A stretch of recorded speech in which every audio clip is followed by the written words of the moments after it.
The woman, walking halfway, suddenly crouched down into the grass beside her. Not only that, she also ordered the officer next to her to do the same and lie flat on the ground. After carefully listening to the sounds coming from below, the woman told her companion that if the water level continued to rise, the riverbank's levees would be washed away like sand. They then went to the center to check the water levels and flow rate. The data they gathered left the woman deeply concerned. In a farmer's basement, the woman discovered that water was already seeping out of the red bricks. All the signs indicated the severity of the situation. After reviewing the recent data from the various dams, the woman concluded that if things continued as they were, it wouldn't be long before the northern bank of the river would be flooded. However, the professor at the Hydrology Bureau believed the woman was overreacting. He argued that the city hadn't experienced a flood in nearly a century, and the reinforced flood barriers would prevent any flood from happening under the current conditions. An intense argument broke out between the two. Before leaving, the woman made sure to share her opinion with Vice Governor Jack, who had invited her there. The only solution to the flood was to open the floodgates before the water arrived, creating a new channel to release the excess river water.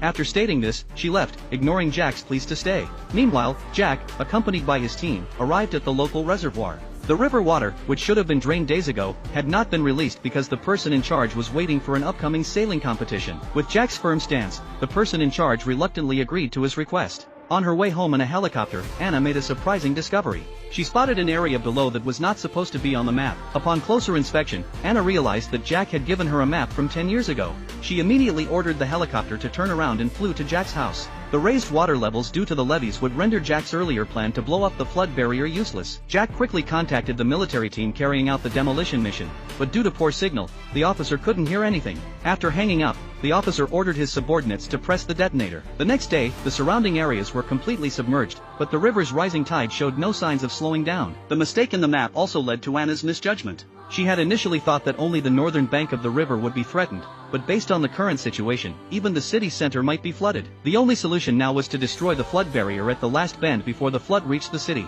Although this would protect the city, the nearby villages would be submerged, and people there would need to be evacuated in advance. As Jack agreed to the woman's plan and was about to sign the document, the minister found him. This action would flood several villages downstream, and regardless of whether Anna's judgment was correct, the officials would face public condemnation. To prevent such a scenario, the minister told Jack to sign the document while his subordinates leaked the news to the television stations. When the villagers heard on TV that the military would blow up the levees to release the floodwaters, they gathered together to protect their homes and prevent the military from carrying out the demolition.